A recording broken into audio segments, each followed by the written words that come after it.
Maka wajar kata Imam Syafi'i, ketika kamu terlalu berharap kepada manusia, kepada seseorang, maka Allah timpakan ke atas kamu pedihnya pengharapan.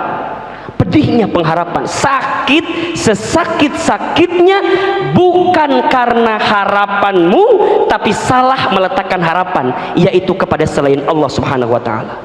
Seandainya kamu tak berharap kepada selain Allah, maka insya Allah niscaya kamu tidak akan pedih dengan rasa sakit yang pernah kamu rasakan.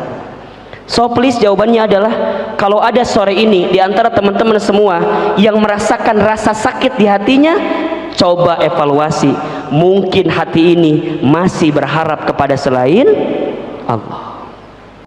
Ahilman, kumaha tuh Ahilman, dah udah terlanjur aku teh berharap kepada manusia, dan aku nyesel banget, nyesel pisan Ahilman. Emang kumaha gitu? Ya nyesel, ternyata harapanku itu hanya harapan palsu saja. Kemudian dia pergi dan mengecewakan saya. Terus gimana? Sekarang sakit itu belum reda Ahilman, belum terobati. Gimana caranya agar pulang dari sini, keluar dari masjid ini, teman-teman yang masih ada perasaan hati yang disakiti, keluar dari sini akan berubah menjadi hati yang terobati, yang akan hilang perasaan sakit itu. Tolong catat.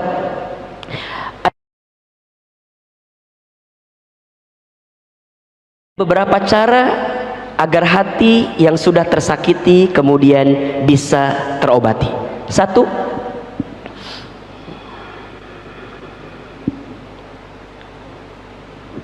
coba Ahilman tanya dulu, ada yang sedang sakit hatinya sore ini? Coba angkat tangannya.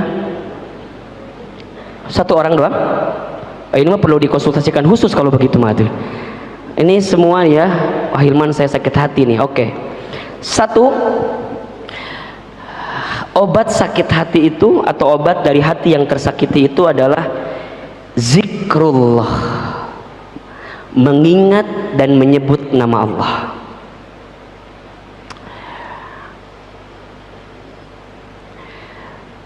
Kenapa zikrullah itu bisa menjadi obat untuk hati yang tersakiti? Karena saat kita menyebut dan mengingat nama Allah, hatimu akan tenang. Surat Ar-Ra'd ayat 28. Silakan dibuka. Surat Ar-Ra'd surat ke-13 ayat 28.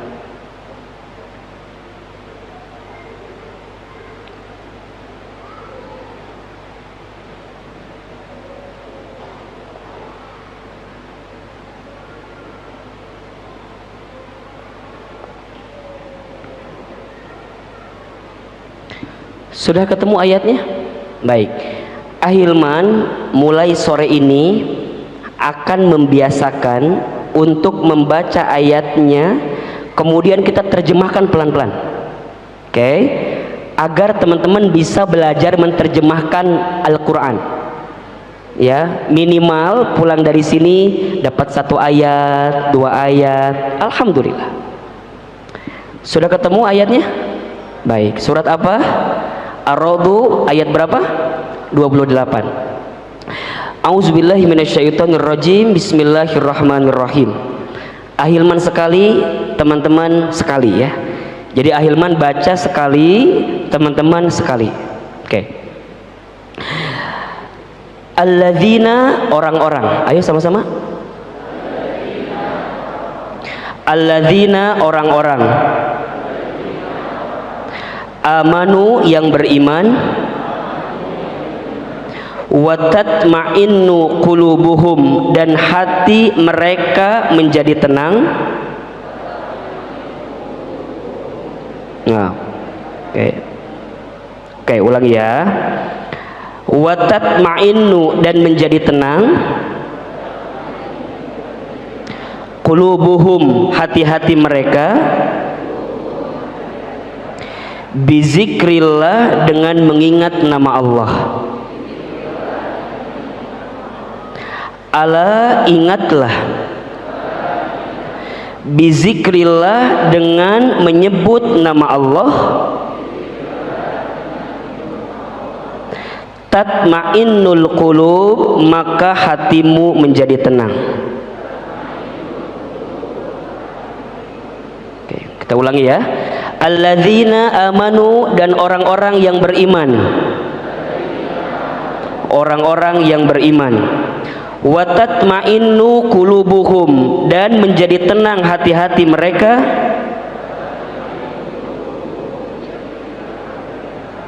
bizikrillah, dengan menyebut nama Allah. Ala, ingatlah, bizikrillah, dengan menyebut nama Allah,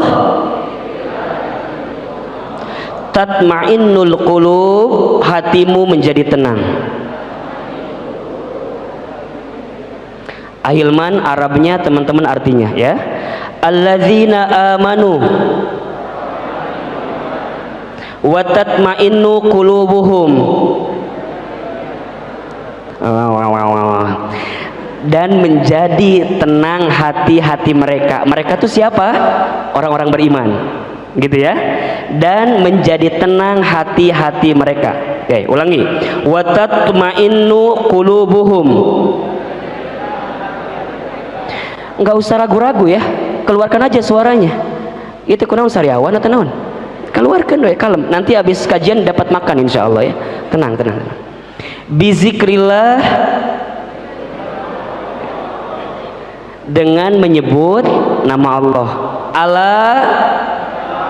Ala bizikrillah tatmainnul qulub, hatimu menjadi tenang. Ulangi nih, masih kena ayat ulang ya. Ya, ulangi ya, minimal nempel nih ayat ini satu nih ya. Alladzina amanu wa tatma'innu qulubuhum bizikrillah. Ala bizikrillah tatmainnul qulub.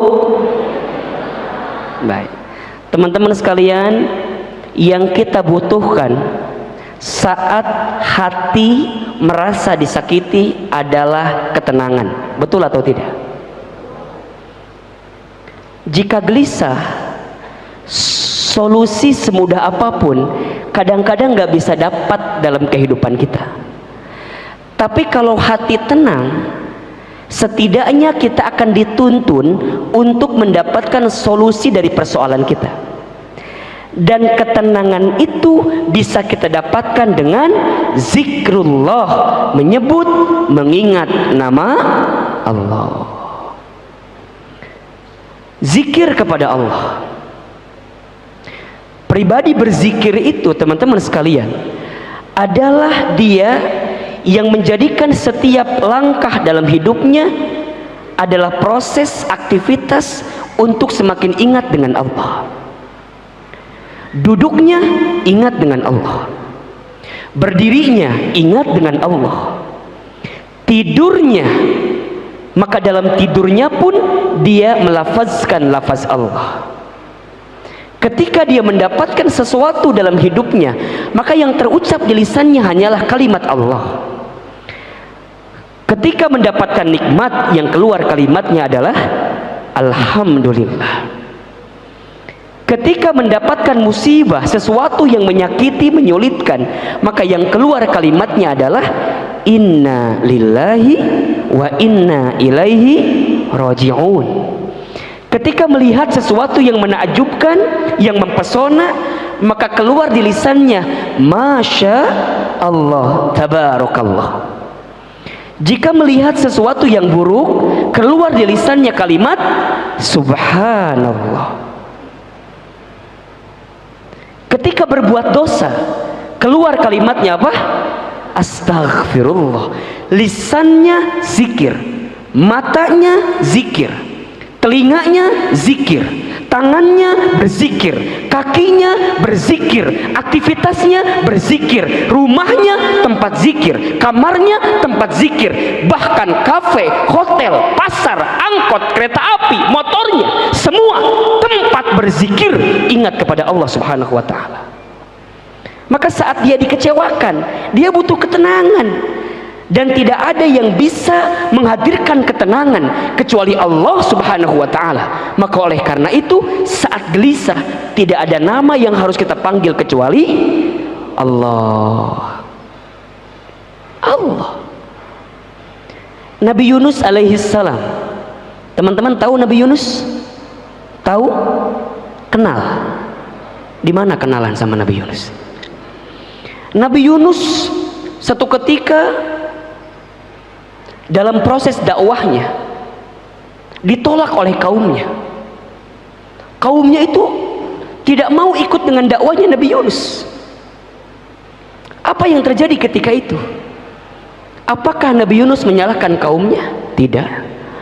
Apakah Nabi Yunus menyalahkan keadaannya, keadaan kaumnya maksudnya? Tidak.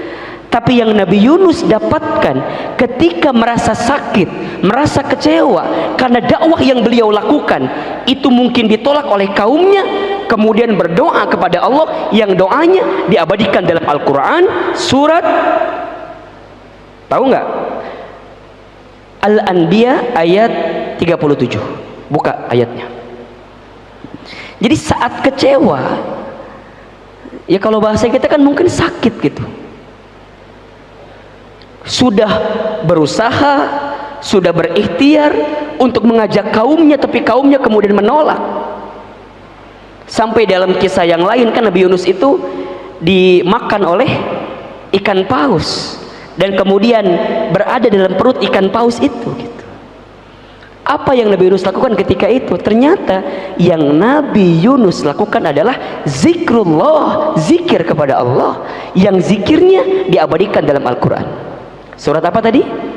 Al-Anbiya ayat 37. Surat ke-25 ayat 37.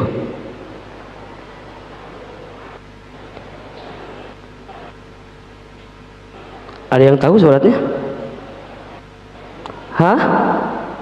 Al-Anbiya ayat 80. Oh, ayat 87 78. Ayat 78. Surat Al-Anbiya ayat 78. Sebenarnya apal teman-teman doanya kan, la ilaha illa anta subhanaka inni kuntu minadz dzalimin. Cuman kan nggak tahu itu di ayat mana kan. Nah sekarang kita buktikan. Ayat berapa Ki? 78 dan juga 87. 87 88. Itu kumaha sih pembisik teh nu mana nu benernya? 87. Dan ingat kisah Zunnun Yunus ketika ia pergi dalam keadaan marah, lalu ia menyangka bahwa kami tidak akan mempersempitnya, maka ia menyeru dalam keadaan yang sangat gelap. Jadi kondisinya kan tadi yang Ail menceritakan bahwa Nabi Yunus sudah berdakwah, sudah menyampaikan kepada umatnya, tapi ternyata umatnya tidak menerima apa yang Nabi Yunus sampaikan. Kecewa tentu, sakit hati tentu, tapi di saat yang bersamaan apa yang keluar dari lisannya? Zikrullah, zikir kepada Allah. Nah, ini zikirnya nih ya. Ayo sama-sama ya, langsung ke pertengahan ayatnya. La ilaha illa anta subhanaka inni kuntu minadz, ya. La ilaha, tiada Tuhan, ya sama-sama. La ilaha, tiada Tuhan, illa anta, kecuali engkau ya Allah. Subhanaka, maha suci engkau ya Allah. Inni, sesungguhnya aku, kuntu minadz zalimin, termasuk orang-orang yang zalim. Oke. Ahilman Arabnya teman-teman artinya la ilaha illa anta, selain engkau ya Allah. La ilaha, tiada Tuhan, illa anta, selain engkau ya Allah. Subhanaka, inni kuntu minadz zalimin.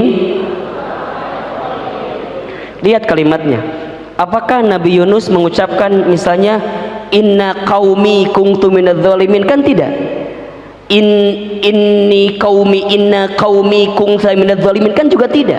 Tapi Nabi Yunus mengatakan, inni kuntu minadz zalimin, aku yang salah, aku yang barangkali zalim, aku yang barangkali kurang selama ini ya Allah, dan aku hanya minta kepadamu ya Allah, subhanaka, engkau yang maha suci, sebelumnya la ilaha illa anta, tiada Tuhan selain engkau ya Allah. Maksudnya apa?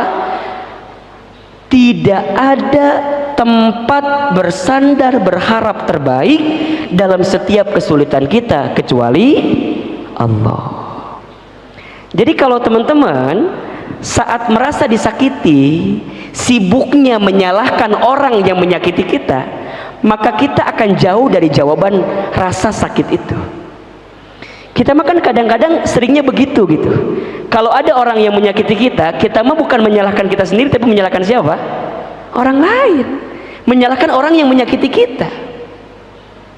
Padahal di sini dalam ayat ini diajarkan oleh kisahnya Nabi Yunus alaihissalam, ketika kita merasakan sakit dari diri kita, maka balikin, barangkali ada kesalahan kita yang selama ini kita berharap kepada selain Allah, sehingga Allah memberikan skenario dalam kehidupan kita untuk kembali ingat kepada Allah subhanahu wa ta'ala. Maka yang pertama, obat dari hati yang tersakiti adalah zikrullah, zikir kepada Allah. Yang kedua, saat hati kita tersakiti, maka jadikanlah waktu atau skenario hati yang merasa disakiti itu untuk bermuhasabah, mengevaluasi diri di hadapan Allah subhanahu wa ta'ala. Bisa jadi sesuatu yang menimpa kita dititipkan kejadiannya melalui orang yang menyakiti kita, agar kemudian kita mengevaluasi diri, bermuhasabah diri, ya Allah ya Rob, dosa apa ya yang hamba lakukan sehingga engkau mengirimkan orang yang menyakiti diri hamba, yang lisannya, ucapannya, statusnya, medsosnya mungkin menyakiti kita. Jadi sibuknya lebih berkaca kepada diri sendiri. Ahilman, apakah setiap kejadian yang menyakitkan dalam diri kita itu karena ulah perilaku dosa kita? Ya. Surat Asy-Syura, surat ke-42 ayat 30. Ya. Surat apa? Asy-Syura ayat 30.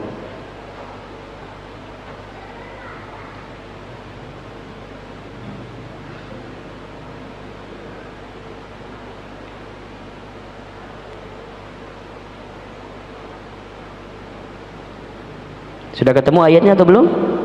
Baik. Sama-sama ya, Ahilman baca sekali, teman-teman ikutin.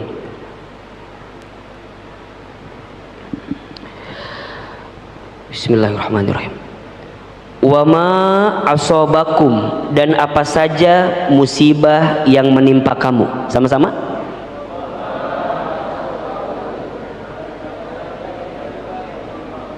Wa ma asobakum, dan apa saja musibah yang menimpa kamu.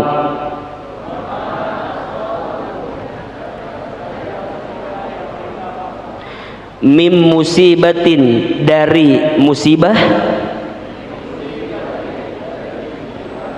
Fabima kasabat aidikum, maka disebabkan oleh perbuatan tangan kamu. Fabima kasabat aidikum, maka disebabkan oleh perbuatan kamu. Wa ya'fu, dan Allah memaafkan, an katsir, sebagian besar dari kesalahanmu. Oke, pelan-pelan ya, kepanjangan ya, panjangannya. Oke, pelan-pelan. Wa ma asobakum, dan apa-apa musibah yang menimpa kamu sekalian.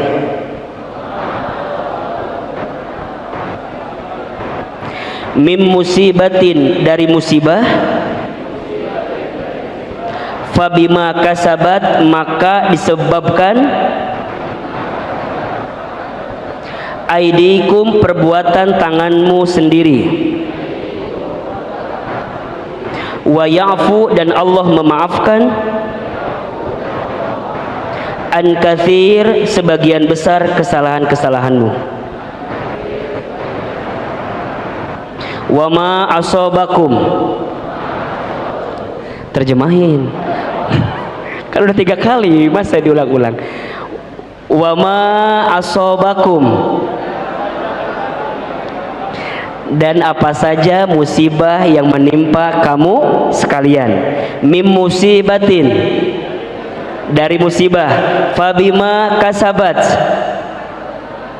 maka disebabkan. Aidikum, oleh perbuatan tangan kamu sendiri. Wa yafu, dan Allah memaafkan. An katsir, sebagian besar kesalahanmu. Lihat kalimatnya ya teman-teman.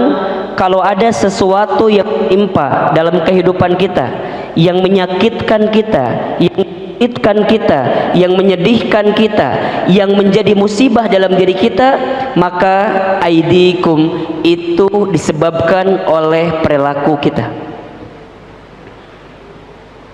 Kita kan kadang-kadang suka bilang begini, Allah nggak adil gitu ya, kok Allah nimpain kayak gini ya sama aku gitu. Sering kita ucap kayak gitu ya. Mohon maaf, kalau yang baik-baik itu datangnya dari siapa? Allah. Tapi kalau yang buruk-buruk memang izin Allah, tapi sebab siapa yang menjadikan itu semua? Perilaku diri sendiri. Maka kalau hati kita merasa tersakiti, atau ada orang yang menyakiti kita sampai hati ini merasa disakiti oleh orang tersebut, maka jadikan kesempatan itu sebagai muhasabah, mengevaluasi diri. Dosa apa yang selama ini kita perbuat sampai kemudian Allah mendatangkan orang yang menyakiti diri kita. Jadi kacamata angle-nya itu tidak menyalahkan orang lain, tapi menyalahkan siapa? Oh, kita.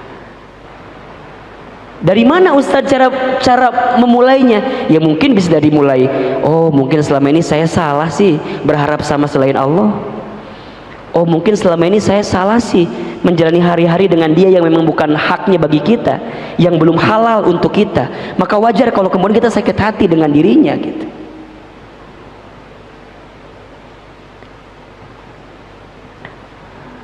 Muhasabah ini satu keadaan yang penting untuk kita hadirkan setiap saat, setiap waktu. Hasibu qabla an tuhasabu, hisablah diri kamu sekalian sebelum kamu dihisab oleh Allah Subhanahu wa taala. Kita ini kan semua akan bertemu dengan satu hari namanya yaumul hisab. Yaumul hisab itu di mana di hari itu kita akan dihitung oleh Allah Subhanahu wa taala dari setiap kelakuan yang kita lakukan, termasuk dosa-dosa kita. Musibah, ujian, cobaan itu adalah trigger gitu istilahnya. Cara Allah untuk memantik diri kita, menyentil diri kita. Barangkali selama ini kita banyak salah di hadapan Allah, sehingga Allah datangkan musibah yang membuat kita harusnya berpikir ini saat terbaik untuk mengembalikan semua kepada siapa? Allah Subhanahu wa ta'ala. Coba teman-teman,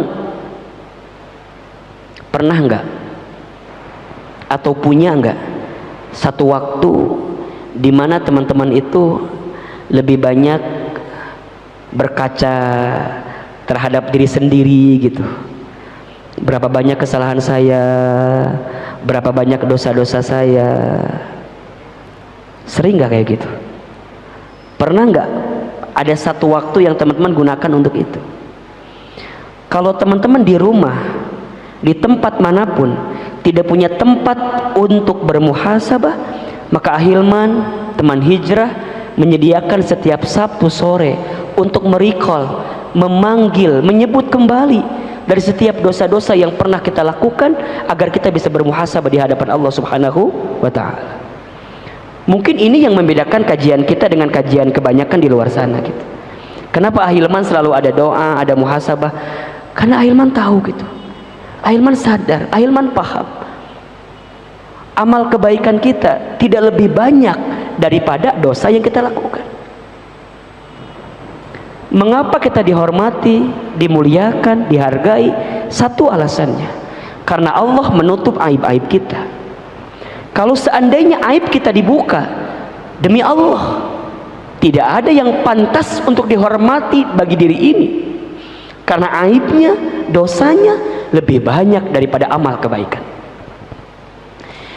Maka orang yang pandai bermuhasabah, dia akan selalu melihat dirinya itu seseorang yang banyak dosanya, sehingga setiap kesempatan waktu yang Allah berikan kepadanya, detiknya, detaknya, setiap masa berganti dalam hidupnya, dia gunakan untuk minta ampun kepada Allah Subhanahu wa ta'ala. Makanya berkali-kali Ahilman sampaikan, kalau saat ini teman-teman masih diberikan kesempatan usia oleh Allah Subhanahu wa ta'ala, boleh jadi hakikatnya dua saja tujuannya. Pertama, karena Allah tahu amal kita jumlahnya masih sedikit, sehingga Allah berikan waktu kepada kita agar di sisa waktu kita habiskan untuk memperbanyak amal soleh kita di hadapan Allah Subhanahu wa ta'ala. Atau yang kedua, karena Allah tahu boleh jadi dosa kita bertumpuk banyak, sehingga Allah berikan usia kepada kita agar di sisa usia kita habiskan untuk minta ampun sama Allah dari dosa yang pernah kita lakukan. Teman-teman yang barangkali hari ini belum ketemu jodohnya, belum sempat menikah, husnuzon, muhasabah, bisa jadi teman-teman sedang diberikan waktu oleh Allah Subhanahu wa ta'ala untuk lebih banyak berbakti, memuliakan, membersamai orang tua, karena mungkin selama ini teman-teman jauh dari orang tua teman-teman sekalian, sehingga teman-teman diberikan waktu oleh Allah. Neng A, mungkin kamu belum saatnya menikah, karena kamu masih diberikan kesempatan oleh Allah untuk memuliakan orang tuamu, karena barangkali nanti kalau sudah menikah waktumu terbatas, waktumu mungkin tidak banyak seperti sekarang. Maka mohon maaf lahir batin teman-teman sekarang yang belum ketemu jodohnya, belum menikah, gunakan semaksimal mungkin untuk berbakti memuliakan orang tua. Habiskan untuk itu semua. Terus teman-teman nanya sama Ahilman, Ahilman memang kalau udah nikah nggak bisa berbakti sama orang tua? Bisa. Jangan dibalik, oh berarti kalau kata kaleme kalau gitu mah engkewe 50 tahun nikah anak gitu mah udah biar berbakti dulu. Bukan. Jadi kan kita tuh kadang-kadang minta sesuatu, tapi skenario yang terjadi itu nggak sesuai dengan kita kan. Nah di saat seperti itu teman-teman harus lihat angle lain gitu loh. Angle-nya apa nih? Hikmah apa nih yang sedang Allah siapkan? Teman-teman kuliah pengennya S1 itu lulusnya maksimal berapa tahun? 4 tahun. Tapi ternyata mohon maaf mungkin teman-teman lulusnya nggak 4 tahun, malah 7 tahun. Kenapa coba kira-kira? Ulin wae sih 7 tahun lulusna merenan. Coba pikirkan apa nih hikmahnya, apa? Jangan menyesali keadaan. Kalau tahu teman-teman terlambat 7 tahun itu lama banget kuliahnya, teman-teman mikir, oh ya Allah ya Rabb, mungkin selama ini kuliahku lama agar saya lebih banyak bersama dengan dosen pembimbing saya. Ada orang yang bimbingan tuh bertahun-tahun, ada nggak kira-kira? Ada, diuji kesabaran, dia telepon lagi dosennya, bimbingan lagi, ditolak lagi, telepon lagi, bimbingan lagi. Teman-teman santai aja menjalani itu semua karena tahu ada hikmah di balik itu semua. Maka ayo deh, yang kedua, agar hati ini tidak terlalu sakit ketika ada yang menyakiti kita, jadikan momentum sebagai apa? Muhasabah. Allah sedang akan mengampuni dosa-dosa kita melalui orang yang menyakiti kita.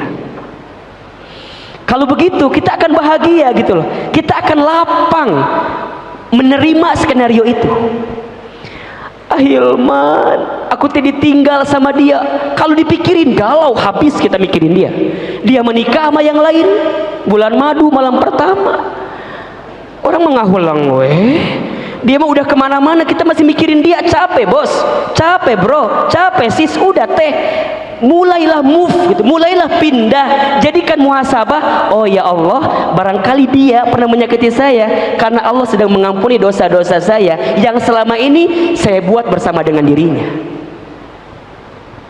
Selesai. Jadi bahagia kalau ada orang yang menyakiti kita, memfitnah kita, melukai kita, bawaannya tuh enak aja, enjoy aja, karena di saat yang bersamaan Allah mengampuni dosa-dosa kita. Coba teman-teman ahilman tanya, seneng gak kalau dosa kita diampuni oleh Allah? Senang. Makanya Allah kirimkan orang yang menyakiti kita, agar di saat yang bersamaan kalau kita paham, kita minta ampun sama Allah dan dosa kita diampuni oleh Allah Subhanahu wa taala. Yang ketiga, agar hati apa? Tidak mudah disakiti, tenang.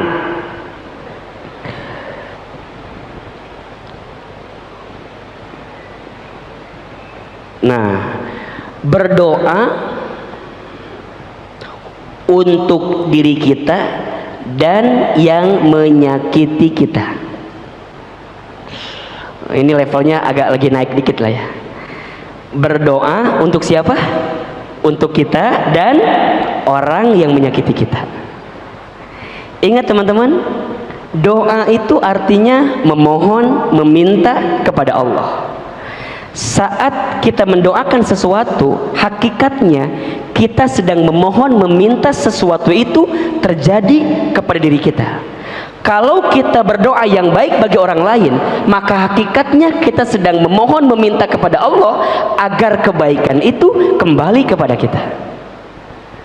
Tentu kalau untuk kita, doa yang baik-baik.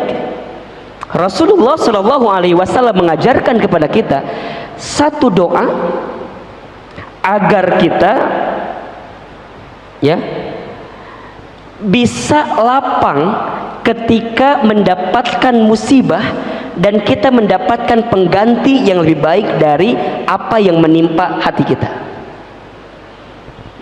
Ini doanya yang diriwayatkan oleh Ummu Salamah yang pernah Ahilman juga ceritakan sebelumnya. Doanya hafal teman-teman ya. Inna lillahi wa inna ilaihi raji'un. Allahumma ajurni fi musibati wa khlufli khairan minha. Ahilman sekali, teman-teman sekali. Inna lillahi wa inna ilaihi raji'un. Allahumma ajurni fi musibati wa khlufli khairan minha. Hafal doanya? Ulangi lagi. Inna lillahi wa inna ilaihi raji'un. Allahumma ajurni fi musibati wa khlufli khairan minha. Gitu. Jadi kalau ada yang menyakiti kita langsung innalillahi, lain senam maut, lain singgara maut menyakiti, innalillahi, sesungguhnya aku, kami milik Allah. Wa inna ilaihi raji'un, dan sesungguhnya kami akan kembali kepada Allah. Allahumma ya Allah, ajurni, berikan pahala kepadaku, fi musibati, atas dalam musibah yang menimpaku, wa khlufli, dan gantikanlah untukku, khairon, sesuatu yang lebih baik, minha, dari apa yang pernah aku miliki sebelumnya. Jadi kalau ada orang yang mungkin pernah menyakiti kita, menghempaskan perasaan kita, pergi meninggalkan kita, dia memilih orang lain daripada kita, langsung kita minta sama Allah, ya Allah, hamba yakin, hamba tahu sesungguhnya hamba ini hanya milik Allah dan hamba akan kembali kepada Allah. Hamba hanya mohon kepadamu ya Allah, berikan pahala atas sakit hati yang hamba rasakan, dan gantilah ya Allah seseorang yang pernah meninggalkanku dengan orang yang lebih baik. Ummu Salamah kehilangan suaminya. Ketika itu suami yang begitu dicintainya datang baginda Nabi Muhammad SAW. Kata baginda Nabi, ya Ummu Salamah, jangan khawatir, jangan sedih. Jika engkau lapang menerimanya, maka Allah akan gantikan untukmu laki-laki yang lebih baik daripada suamimu yang pernah meninggalkanmu itu. Siapa yang menggantikannya? Rasulullah SAW, yang kemudian menjadi suami dari Ummu Salamah. Maka rumusnya adalah, saat ada orang yang pergi meninggalkanmu, maka lapangkan hatimu, karena di saat yang bersamaan Allah sedang merangkai, menghadirkan orang yang akan menggantikan dia yang pergi meninggalkanmu. Syaratnya apa? Lapang dulu hati kita, move on dulu hati kita, lepasin dulu nama dia di hati kita.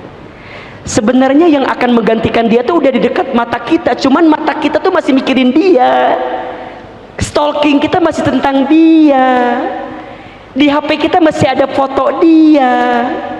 Chatnya dia masih kita simpen laminating bagi ini majelis taklim. Masih kena ayah.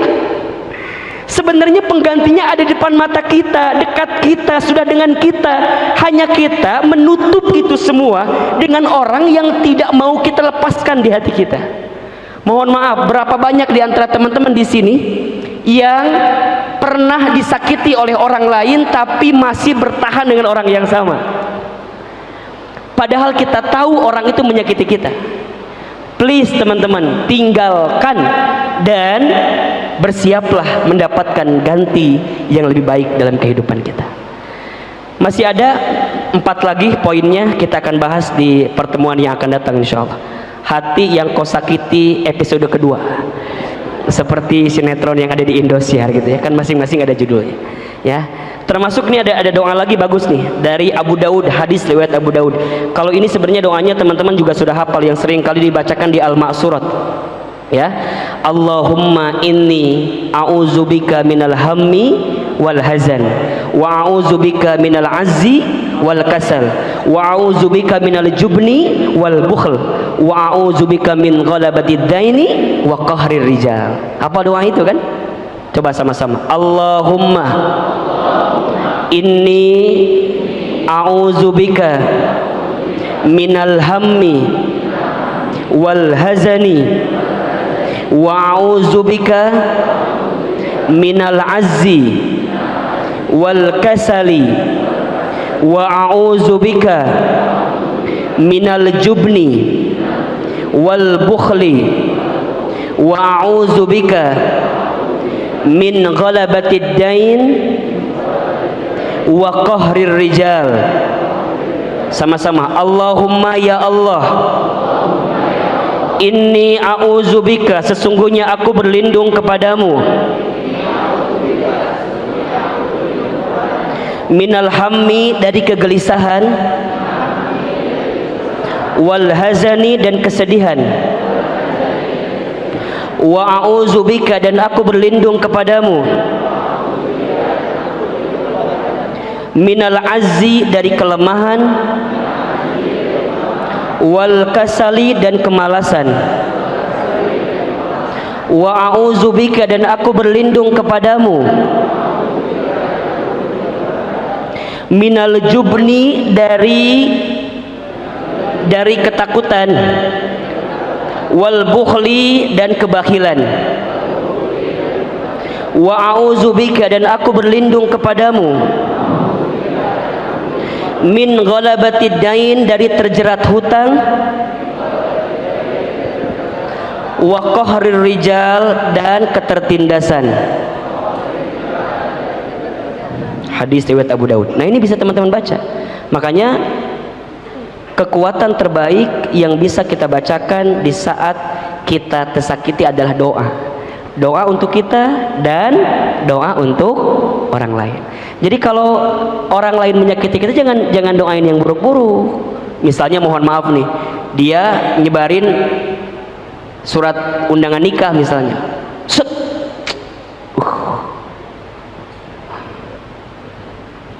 sing tabrakan, nggak boleh. Ketika dapat undangan dari mantan, langsung doakan, barakallahu laka wa baraka alaika wa jama'a bainakuma fi khair. Kirim, selamat ya, akhirnya kamu menemukan seseorang yang lebih baik. Udah ada cateringnya atau belum? Emang kenapa? Kalau belum ada cateringnya, nggak apa-apa, nanti aku bantu 1 piring. Sudah ada dekornya belum? Sudah ada apa namanya, dokumentasinya atau belum? Masya Allah ya, kalau bisa begitu luar biasa. Kalau belum bisa, minimal apa? Doakan. Kalau bisa datang ke nikahannya, itu lebih keren. Wih, dia nikah, teman-teman datang jadi panitia ngemawadah, balangkeun piring. Doakan ya. Masih ada 4 poin lagi, kita akan bahas di pertemuan yang akan datang. Mudah-mudahan ini bisa mengobati hati yang sedang sakit di sore hari ini. Saya kembalikan kepada AUJ, silakan.